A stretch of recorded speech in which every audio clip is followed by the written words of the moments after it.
Good morning, ladies and gentlemen, and welcome to the Stedman podcast. I hope you are having a wonderful day. And joining us today is my co-host, Micah Current. Micah, how are you? I'm good, man. How are you? I'm doing good. Did you get any storms blowing through your Through area? no, actually. I mean, we had that I was I work at the university here. Friday it was like 105, like a heat index of 105, and it was like it wanted to storm. It felt like it was gonna storm. It was like really, really humid, like probably the most humid that I've ever felt. Mm. Um, but yeah, no storms. If you want to consider a storm, college starting today, the fall semester starts today. Um, my wife's pretty stressed about that, but Yeah. I start classes again today. Classes, start for undergraduates, and yeah, Yeah. one more semester. All right. Wonderful. And also joining us, and no, you're not seeing double today. Is Scott Stedman, aka my dad, joining us. How are you doing today, Mr. Stedman? Or No, dad, or whatever you want me to call you? Dr. Stedman. they, no, that'll be the younger Stedman. Will be a Dr. Yeah. Stedman at some point. So, going good. We had storms that blew through northeast Ohio. I got some trees down and some partially down that I eventually got to clean up. But it's a storm. They come through. They do what they do. So I just find it fascinating that, being in Northeast Ohio and Micah being in Southwest Ohio and me being in Central, how like I had like maybe Thursday was just a torrential downpour, like in the morning, and then it stopped and it was all hot and sunny again. Like that's all we My got. my brother Lonnie texts me often and or calls me. He calls me every couple of days and we talk a lot. But he often asks me what the way he lives in Akron, the Akron Canton Mm. area. And mhm. he often texts me and asks me, like, he's like, did it rain there? And I'm like, no. He's like, it poured here. Or like I'll do vice versa and say, hey, it poured the rain here. And he was like, well, we didn't get nothing. Or like in the winter when we get a foot of snow and they don't get anything, or they get a foot of snow and we get rain. So like it's Yeah. just it's crazy. Ohio is that big of a state, is what I guess I'm getting at. Yeah. Yeah. Very versatile. Mm-hmm. So before we dive into our topic of stewardship today, we want to talk about stories gone wild. Micah, do you have a story to share? Yeah, I do. I wished it was a better one, but I think it kind of relates. I was thinking about, Scott, what do you call it? The your vault of stories, Yeah, my the stories. vault. Okay, so I had to go into the vault for this one, but considering that we're going to talk about stewardship today, um, I was working at a church years ago, and we had an executive pastor on staff, and this is a short story. So we found out that he was embezzling money, Mm. and he embezzled somewhere around the sum of $40,000 of the church's money, and was just putting it on the church credit cards. And he was the executive pastor, so therefore he was making all the financial decisions and making sure credit cards were distributed, and this budget, that budget, and all this stuff. And so he ended up embezzling $40,000. And in respect to stewardship, I don't think that's being a good steward of God's money.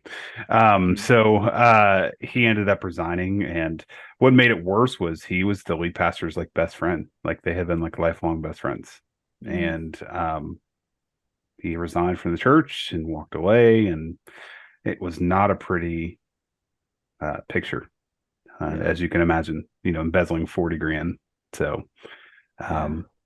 yeah, maxing out credit cards, using the church's money, all those things. So, if you want to know what not to do, kids, don't spend $40,000 of the church's money.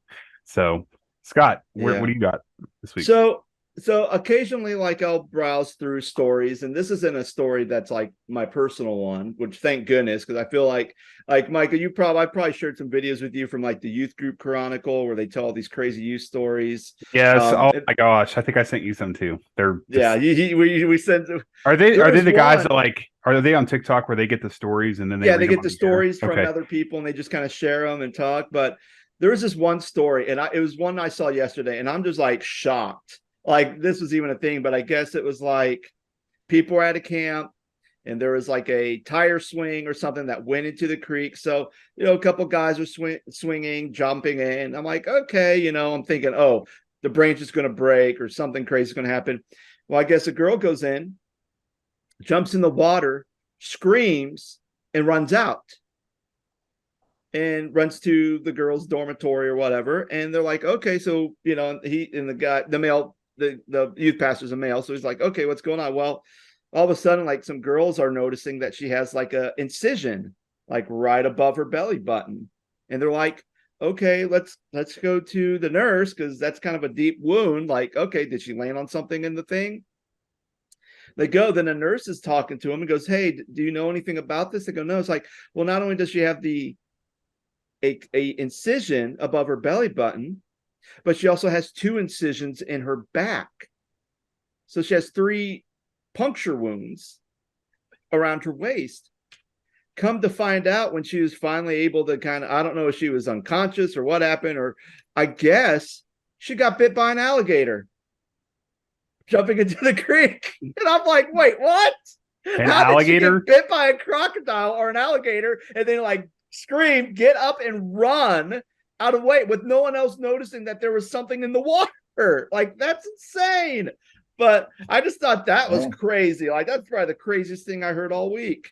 I saw I sent Jordan one excuse me, over the weekend, and it was like a church camp for the summer. It was the same TikTok group, Youth Group Chronicles or whatever, but they had, and I don't know if you've seen this, but like the speaker for the week at this church camp brought a goat to camp. Yes, I saw that one. Oh. Okay, so he brings a goat to camp and he just lets it run loose during the week and let the kids get used to it. And then the very last night, he talks about Jesus and the sacrifice being the lamb and being the sacrifice. And he brings the goat on stage and he sacrifices it on the stage at a church camp. So, former farm boy dad, what do you think about that story? Yeah, boy. Listen, I'm no stranger to killing animals for food, right? But there's a difference for that. And then to me, that is without understanding all the things, all the triggers that you could be doing with kids. Not advice. There could have been a way you could have done that differently to do it like fake kind of thing, but we just want you to remember the sacrifice of Jesus. It reminds me when we were at when I was with the camp team up at Winter Retreat, and Nate Anderson was speaking, and he took that like Pooh Bear and cut it in half when he was talking about the covenant between Abraham. But at least it was a stuffed animal. It wasn't like real life goat. Like, we're gonna cut this from like head to foot and chop it like long legs. If you were in a farm community, you probably could have got away with it, but oh boy, traumatized kids there. Wouldn't be wise. Yep. And Dad, since this is your first time on the podcast, do you have a stories gone wild for us? The only thing going wild in my life is just change. My company believes in very long succession plans, which kind of we'll talk a little bit about here in Stewardship, but it's difficult when you change a job and you leave a company, you no longer have the same role or duty. You usually go someplace else, so you don't see what happens. But now I've hired my replacement, so I'm no longer CFO. So he now is doing all the roles. I'm teaching him all the nuances of the role here, and all my staff now report to him, not to me. And so that's that kind of that weird area of life. So, and it's difficult. I mean, I left my office. I had a really big office, and I'm in a kind of like a closet, not a very big office, which is okay. He's the CFO. He needs that office. He needs that space. And so I step aside and do something different for a while as I continue to mentor him in his new role. That's just a little wild and something I'm not used to, and so I'm trying to get used to it. But that's it. So nothing super crazy, but it's different. Yeah.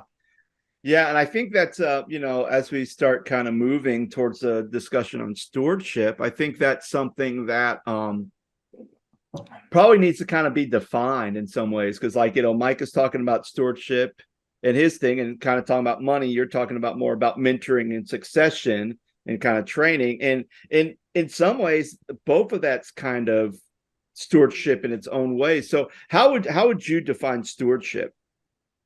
Well, stewardship is just doing things for the benefit of others.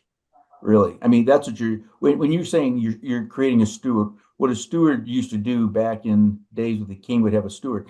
He would kind of watch over and do things on behalf of the king in order to better the king and the better the kingdom. So that's really what stewardship is your whatever kind of comes into your area, whether it's people or or money or finances or possessions.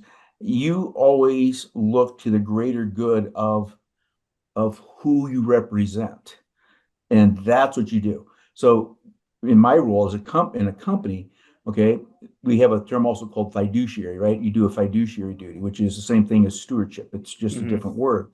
But everything you do, you set aside what is your self-interest, what you would normally do, and you do it for the greater good of the company, for the employees. In a church setting, you do it for the other parishioners, you do it for the people you're trying to reach. Your sole goal is to act and lead in a way that you make it a better place for everybody else, not necessarily what you would like to do for your own comfort, your own preference.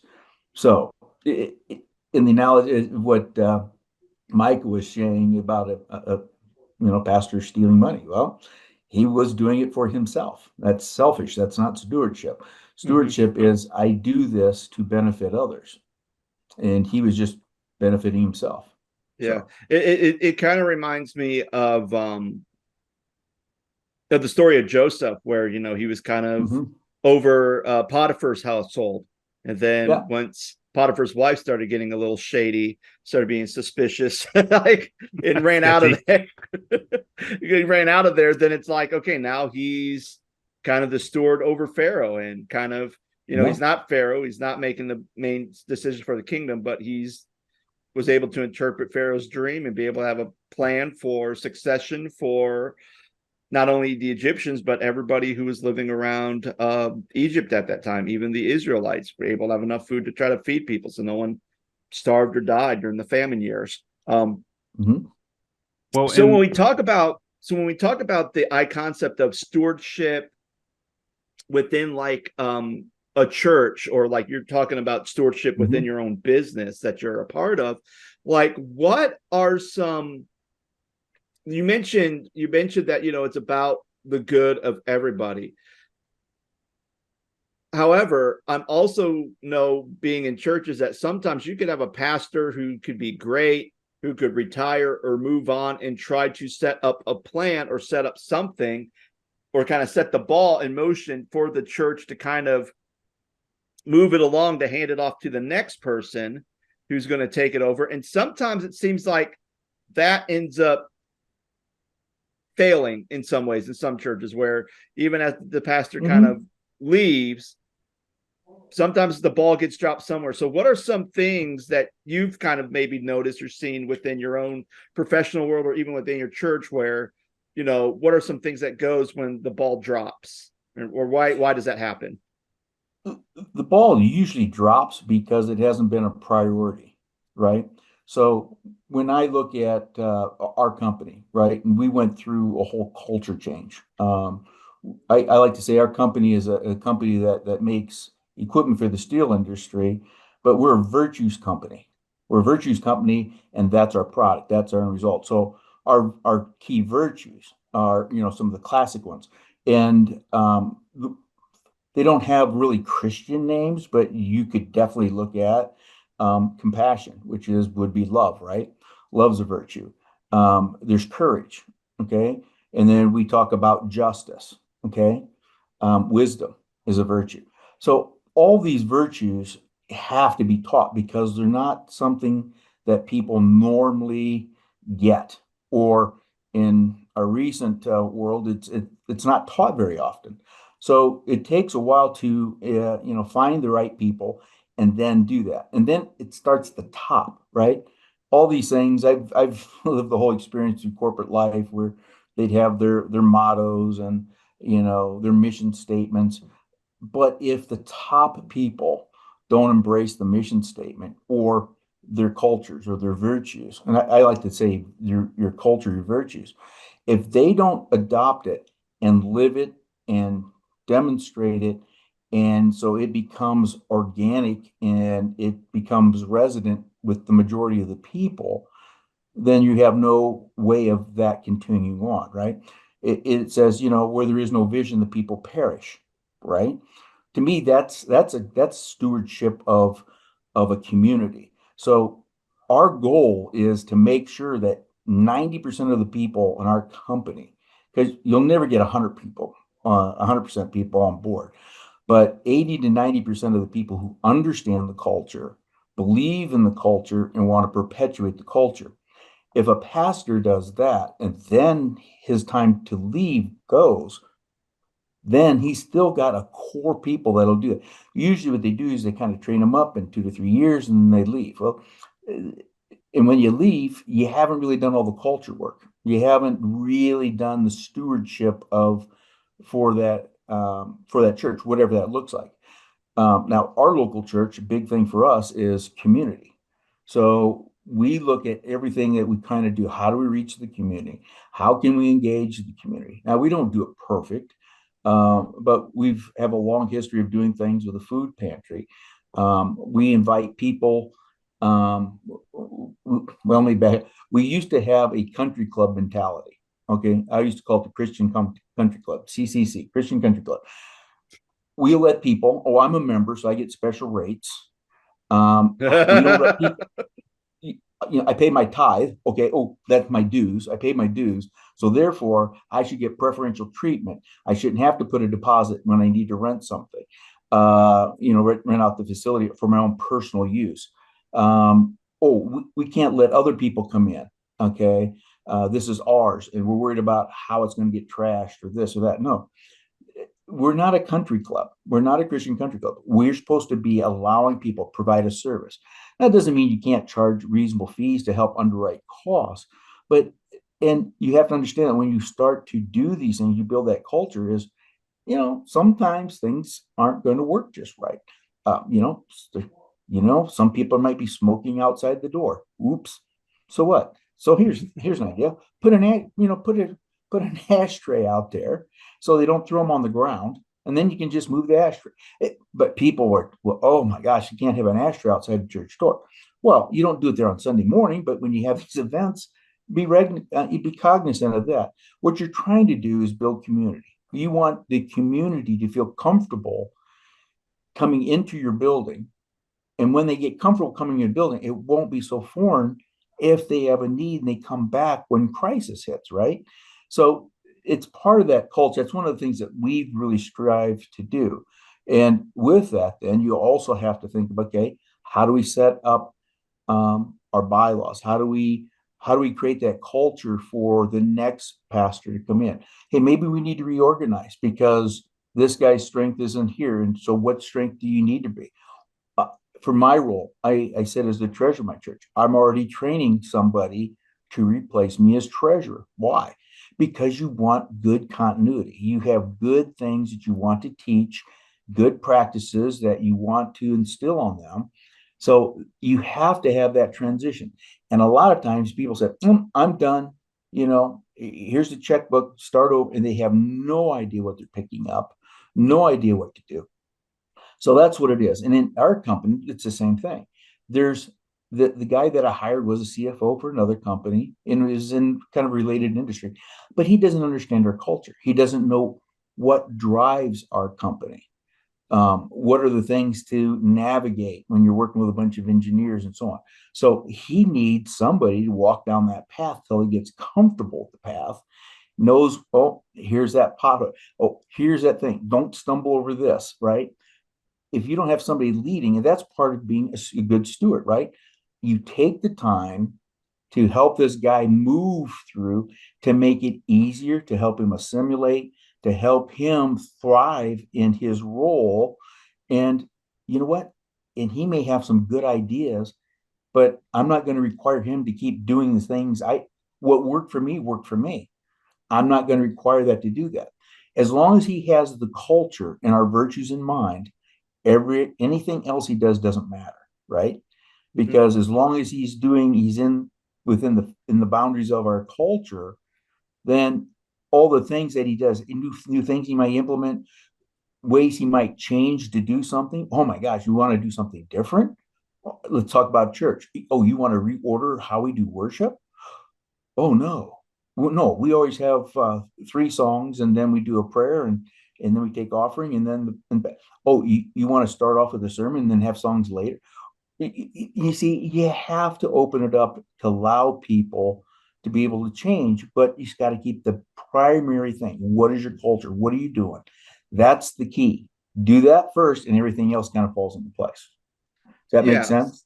Yeah, it does. And so there's a couple key points that I'm pulling from this is, when you talk about this idea of stewardship and kind of, the succession plans in some ways, it's everybody has to be on board. Everybody has to kind of be on board with the mission, or at least with kind of some of your core values. Because I feel like what you're kind of saying is sometimes it's not necessarily the mission, and it could be. Sometimes the mission can drive the values, but really it's almost the values kind of drives the mission as well. One of the things I think is fascinating is the idea that as long as people are trying and people are going, like, you may not do everything perfectly, but at least if you're still believing and living out your mission and your values, then people are going to take notice of that. And I think kind of one of the challenges I think with churches, and Micah, you can step in and agree or disagree, is that churches will say, we want to reach out to the community. Churches want to have like an AA or an NA or an SA group come into the church, or like the Scouts or Zumba or whatever, right? Come into the church.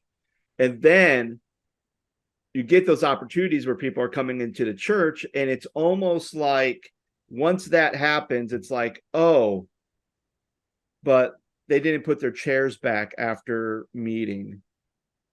Oh, they someone didn't flush the toilet, or the cigarette butts. The cigarette butts are outside, and we have to pick them up. And it's almost like trying to get people into the doors of the church and trying to get them used to the church and kind of build some type of familiarity or comfortability with being in a church kind of runs against the grain with them trying to get people to understand who Jesus is and have a relationship with Jesus. And I think a lot of times when you have people who are smoking and dropping their cigarette butts out, they're like, well, how come they're doing that? They're in a church. They should have some more respect. They should, because, Jesus wouldn't act like this or whatnot. And it's like, you have to kind of almost train people. Hey, these people probably don't know who Jesus is, or maybe they do, but they've had a bad experience at church. So by not getting so caught up on the butts, both figuratively and literally on the ground, like we need to, love them like do Jesus. And then you have some people go, but we got to preach the gospel to them. If they don't change, then blah, blah, blah. And it's like a whole different, it's almost like subcultures in some way, where you want people to come in, but then there's also this other subculture that's kind of conflicting with that. Disconnect. So, what was that? I also feel like there's a disconnect. Like, I'm pastoring this church and we have an amazing facility, and we're going to open it up to the community to do like what you said, Scott, whether it's like, I don't know, Boy Scouts, Girl Scouts, American Heritage Girls, Upward Basketball, whatever it may be, right? But there's still a disconnect. They're using our church, and yes, it's community outreach, but are we really partnering with them for the gospel? Are we really getting to know them? Like as Jeanette said in our episode with her a couple of weeks ago, are you really getting to know your neighbor? How about the people that are actually using your facility?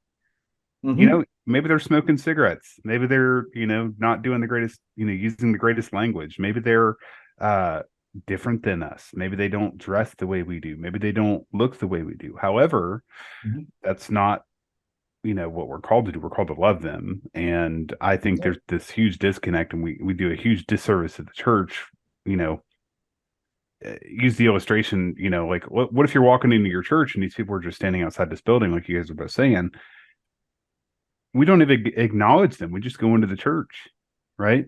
Like I feel like Mhm. that happens more times than not. And then, to piggyback with the disconnect conversation, like I just don't feel like people connect with uh people that are using the facility. And that's an opportunity for us to grow the church and the kingdom of God at the same time. But it just feels like, oh, we're collecting a paycheck because they're using our facility. Yeah. Yeah, It, yeah. and I also think that oh geez. I I think the other thing too with that subculture, kind of that disconnect, is by opening your doors to other groups coming into church, there's almost like this expectation that, oh, because people are coming into the church for like Girl Scouts or American Heritage Girls, that's going to equate to these people going to start coming on Sunday morning. Mm-hmm. And then when they don't, then you have people going, well, why do we even have our doors open to these people if they're not going to come and attend worship with us on Sunday morning? And sometimes when I hear that, my pushback's like, well, how come you're not coming to experience or come to Upwards basketball and support, or just come watch the games, or come talk to people and families that are there, or See, that's opening up the yeah. door and greet people who are coming into the Upwards like, because I mean, if they expect that it's just going to be the pastor, the elders doing all that, I mean, we have to remember that a lot of churches, the way they are designed, is not just necessarily like, okay, well, the pastor's in charge, the pastor leads everything, the pastor does everything. Sometimes I think people have that mentality, but really it's the congregation, or some churches, it's congregational run, but they expect one or two people to do all the stuff, for which goes back to that country club mentality. Yeah. It's So not let me that just interject. Yeah. I'm giving my tithes and offerings to better the kingdom and to advance the kingdom further in our community and through this church. It's, I'm paying my dues and paying your salary, so you got to do what I say, or I just stop paying my dues and I stop paying your salary. So what this says to me is, if you have a pastor doing or a small group of people doing it, 80% of your people aren't engaged. So you don't really have that culture set, right? So Mm-hmm. what you have to do is create that thing. So let's say um, we opened up our church and have a lady that specializes in doing play dates for preschoolers. Okay, so she started into our church. So one of the ways, okay, so who's going to be contact? Who's going to interface? Are we going to have our people use her services? How do we get that in there? I went and put on my Santa Claus suit, and when she first started up last year, I went for a week, for 2 days, and played Santa Claus for her, so I could meet the people. People get familiar. A lot of families come in. Then you have an opportunity to show your church in the best light and say, "Oh yeah, Santa Claus, he does attend this church."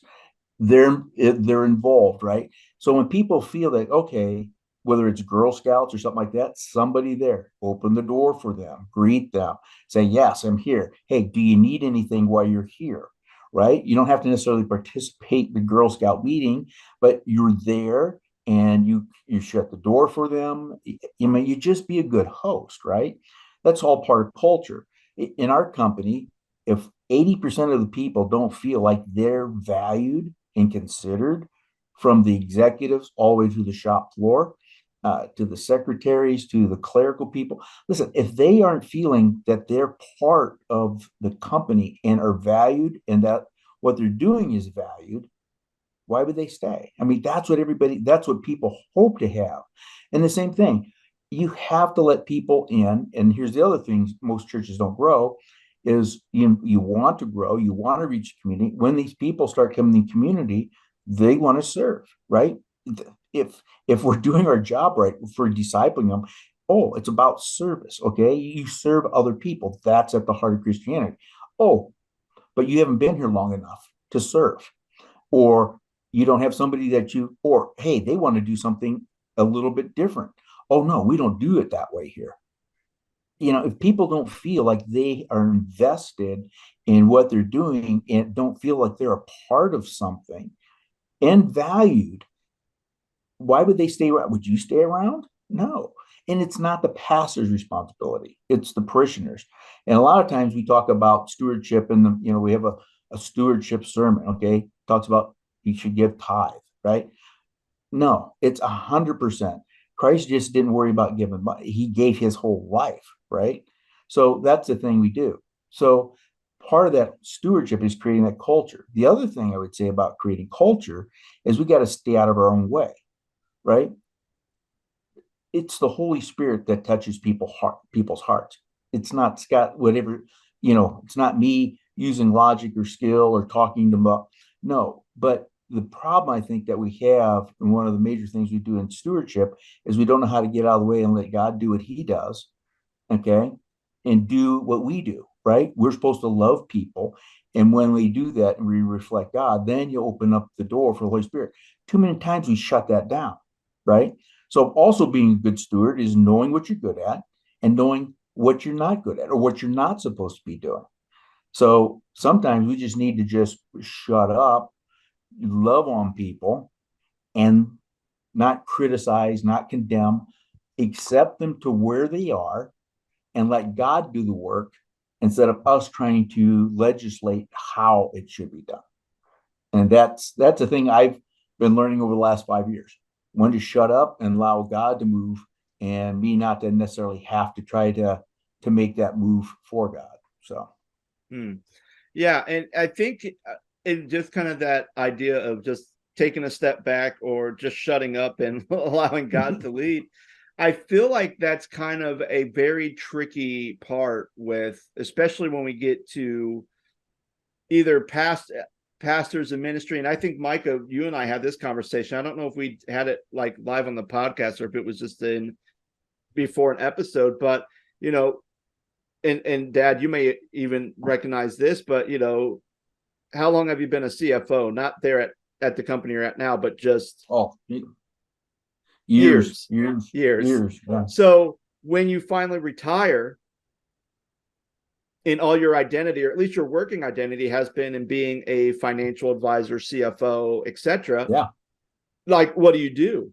And I think a lot of times when you have pastors who retire, or even pastors who've been at a church, let's say, for longer than the average, which is like 3 years for lead pastors, and then you're leaving, whether you feel God has called you, whether you're retiring, whatever the case may be, like part of your identity has been not only connected to being a pastor, but being a pastor of this specific community. And the fact that you now have to get up and leave the table in some ways is very hard, which I think is why when we have some churches, I think of one of my pastor buddies right now, where the pastor retired, he showed up and the pastor is still attending church there, the former one, and didn't like how things were going and kind of created a coup and kind of created a messy situation. And I think that was kind of a big thing that kind of really, but I think in some ways, just knowing that situation, it wasn't necessarily that ruined kind of the progression of the church. It was kind of already fractured anyway. That just kind of, cracked the egg deeper. I guess the idea is, like, especially with those in ministry, whether they're youth pastors or lead pastors, when it's time for you to go, or when it's, when God's calling you to go do something else, it's not important to kind of help, set things up for a smooth transition to whoever the next pastor's being, or back to the congregation and the elder board as they're going through the search process. But it's also kind of that idea to, you just have to kind of, to use a Christian cliche, let go and let God. Like, I know your identity's been in there. And I think, is there any tools or anything that leaders can do to kind of set them up for that success in that succession or transitioning phase, where we don't allow the power trips and the egos get in the way? Boy, that is so easy. At the heart of our virtues, and I'm blessed to have a management team. Not everybody is a Christian or churchgoer or however you want to define it, but a lot of them have that background. And so it's easy when you say, okay, we're going to design these virtues and we're going to lead the way that we see biblically you should lead. Now, how do you do that in a secular type of organization? Well, it starts about I'm not everything. It's not about me. See, when people do that, so when I look at okay, I'm letting the new CFO come in. It's not about me. It's about him. It's about making him successful. See, that's the thing. When you reward the behavior and things like that to say, hey, how you're viewed in an organization is how well you serve others, that changes the dynamic. It's not about, oh, look at me, right? Which is, I was a lot like that back in my 30s, probably even in my 40s. It was about me building how I was viewed. And now it's like, no, I have to do things so that everybody else looks good. That's my role. If I'm leading, then I sacrifice my ego or my pride or my identity. Okay. Too many people haven't allowed their identity to be crucified. They keep that, and that's where it comes in, and that's where that comes from. If your goal is to make sure that local congregation succeeds as a pastor and you start to step aside, you should expect things are going to change. That's one thing you can always tell it, that I can guarantee you one thing in life, and that is things change, cultures change, things evolve. You have to allow the people. You can coach, you can help them avoid big landmines and coach from the sides, but don't do it publicly. Do it together. And if it's getting too much for you and you think the change is going too fast, and then your only choice is to leave and allow them to do what they need to do. At some point, that's the thing. Yeah, look at the disciples when they're saying, "Hey, who's going to be sit at your right hand, your left hand?" And what Christ rebuked him, said, "Guys, you have it all backwards. It's not about who is exalted here. It's about who serves here." And once you get that mentality, whether you're a pastor, whether you're a business owner, whatever, your job is to serve others. Okay. A lot of people say, yeah, they don't like to bring in church, business terms into the church, but where's your customer service? All right. Who's your customer? Oh, well, they're not customers. I get that. But what you're trying to do is you want to create an environment where God can reach their heart. And how do you do that? You love on people, you accept them where they are, knowing that, hey, we're all sinners saved by grace. We all struggle with things. We just in the church have learned better ways of hiding it from others, right? But the reality is you're running a hospital for sick people. Think about that and say, hey, sick people are going to be coming in here and we need to help triage. We need to make them comfortable. And then we got to let the healer heal them. All we have to do is, we're like a nurse. We're not the doctor. We have to help assist, take temperatures, whatever, but it's not about us. But that's very hard to do because at the heart of our brokenness is we want to be God, right? That's the whole thing. It's got to be all about me. No, it's not about you. It's about others. And that's at the heart of stewardship. Let's talk about money. Okay. People who don't want to give money to support organizations and they want to consume 100% on themselves, they're not doing something for others. So at the heart of, I think, the tithe and the stewardship of what God did, 10% isn't, 20% would be harder, right?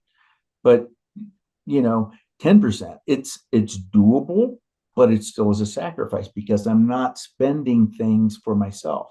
So when you give money away, that's the best way of not being selfish, right? So you sacrifice that 10% and think about it. God sacrificed. He showed that you sacrifice. You sacrifice for the betterment of other people, whether that's your church or if you help support other organizations, whatever it is. So at the heart of giving money away is so I don't have that greedy mindset. I have a pattern, okay? It's important to be generous for my own well-being. Once you recognize it, then it becomes a little bit easier to give your time, give of your talents, give of your resources. See, that's what steward. So all three of those have to be done. One without the other. I've seen some people will write a check, but they don't want to be involved. Well, then you're not being a good steward because it takes everything, okay, your whole being, all those areas that you need to be able to say, it's not all about me. I don't devote all my time to myself. I devote some of my time, some of my talents, some of my expertise, some of my resources. It's about giving all that. And that's at the heart. Once you start doing that and you start preaching that in a local church and people start seeing that, that's what God honors. Okay. I don't believe in prosperity religion, but I do believe this, that if you're God honoring and he sees that you're willing to sacrifice your time, your resources, your talents, everything else, and you're willing to devote that, that's a place that he says, I can use people like that. And that he comes up and multiplies that and then use it because he can trust you that you're going to do the right thing. God won't bless people he don't trust. So at the heart of prosperity religion, it's about, if I do this, I get this. God is a slot machine, right? Mm-hmm. I put something in, I'm getting something out, right? I put a little in, I get more out. No, you're supposed to give a little in and see what God does that. And as he gives you more, okay. As God increases, oh boy, I get to give more, right? That's the mindset. It's prosperity gospel has it backwards. But I'm saying that it even says, if you're faithful in the small things, God will be more than faithful to you in the larger things. Well, I think that speaks volume. So at the heart of being that good steward is God honors and blesses people he can trust to do the things and to handle the things that he puts in your way. And he gives you a ministry. Okay. He gives you resources. He puts people in your life that you can pour into. He won't give you any of that if he can't trust you with that. So does that help understand? I mean, that's really what I think is at the heart of it. Yeah, absolutely. Absolutely. Micah, did you have anything like to add? No, I mean, I do. I think that it's interesting, the whole, the conversation about transitions, specifically in ministry, and, you're going through one, as we speak, you're kind of phasing out of one role into another, you're mentoring people. And I always find it, I don't know if it's more of a question or a comment, but I think it's amazing that the church doesn't do a better job of mentoring people. Like, especially if you're in you're blessed to be in a long-term situation, in reference to, a career. Very rarely do I know pastors that stay in roles, longer than a decade at the most. And we're talking like 5 years or less. And a couple of weeks ago, we had Jeanette Flynn on, and she said the average, stay of a lead pastor is 3 years. And I think an associate's 18 months, which is less than 2 years, which is just crazy when you think about, where I work currently. We're going through kind of a transition as well. I work in a dean's office for one of the colleges and at Miami. And it was kind of a weird situation because our dean was selected to be the interim provost of the university. And then we literally just slid all of our staff over, and our associate dean became the interim dean. And he's in that role. He's been in that role over a year, and he's going to stay in that role till we hire another dean, which we're in the process of doing. But it's amazing to me how long. So two things. One, I think it's amazing how long it can take a church to hire a new pastor, And it seems like it can take a church just as long to hire a pastor as they would stay, like the same length of time, right? And then also, in my situation, my current work situation, like, why is this taking so long, right? Like, it seems like it would be a quicker process than that, and by the time it's all said and done, it'll be almost 2 years. And I know that was by design, but there are other higher roles within the university that get hired quicker than the role that I'm pursuing. I'm on the search team too for that position. I don't know if that was even a question, or more of a thought, but I think it's interesting that we just don't do a better job of mentoring. And then on top of that, Scott, like you mentioned earlier, the idea that if you or I were in the church, for example, let's just say we were there at 5, 7, 9 years, and we transition out, we feel like the Lord's calling us somewhere else, we take on a new role, we literally just write the book. This is what we've done during our time this year, or I'm sorry, during our time at this church. We hand it to the next guy or gal, and they could basically just light it on fire and say, screw it, we're just going to do it our way. I don't know if that's a good way to handle it or not, but in your situation, I think that there is definitely benefits to mentoring folks, and to walking alongside them. But I guess, okay, so here's my question. That was my little sermon. Here's my question. Get a couple pastors in a room and you preach a sermon. Here's a thought. Like, what's the balance like as you're transitioning out and getting ready to retire? And how much do you mentor and how much do you not press? But like, you're like, you know what? I'm just going to sit back and let this person do this because it's their job now. Do you just sit back and let them do that? Let them kind of drown a little bit, and then when they come to you and ask the questions, it's like, how does that work? So, two things that I think I hear that I want to address. One, let me first comment on pastoral turnover. Okay, pastors, okay, they're not Catholic priests. They do not take a vow of poverty. You need to pay your pastors. You need to, and again, what my benchmark, what I try to do at our local church is I kind of lead this, is they shouldn't be the poorest person in your congregation. They shouldn't be the richest. But you look at around your congregation and says, where are they? They should be compensated about where the median or the average person in that congregation is. Okay. And it's not just about pay. And then they need to feel like they're honored and respected, not just ran to every time there's a problem and bring them down. Listen, pastors have a tough row. They're always there for you. Okay. When was the last time, outside of October, Pastor Appreciate, when was the last time you dropped them a note? When was the last time you encouraged them? If you don't have an encouraging culture that wants to encourage the pastor or other people, you're going to have turnover. Our church has very low turnover when it comes to pastors. I think the average life of a pastor at our church is 15 years. Okay. We have an associate that's been there for over 25 years. Okay. Now, that's abnormal. I know that. Sometimes God calls people away. I get that. But the other thing is sometimes I think pastors get called away because they get burnt out. One of the things we instrumented is every 7 years, a pastor has to take a 90-day sabbatical. Has to. It's not a given. It's not an option.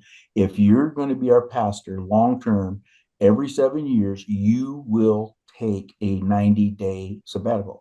And then the church does the preaching, does the teaching, does the visitation, and then you also provide the resources for them. People go, why? Because it's a tough job. It's a job that gets burnt out. A lot of times pastors will transition from job to job just because they're getting burnt out. And then they get the honeymoon effect at the next job. So how do you do that? You create that culture where you value, you appreciate, you affirm, and then you show up tangibly by compensating them. And by the way, and then you give them an extended period of time where they can go out, listen to God, get renewed, get rejuvenated, and get their batteries recharged so they're not constantly burnt out. So I'll get off my soapbox when it comes to pastors. Now, I have a heart for pastors if that hasn't come through. And I believe that you have to work and help them and do whatever you can to support them. It's a hard, thankless job. I couldn't do it. No way. When my son said he was going to become a pastor, I thought, oh, don't do it. I mean, to a point, but I did. But then, yes, you do what God says to do, but you think about the hardship of what he was going to go through.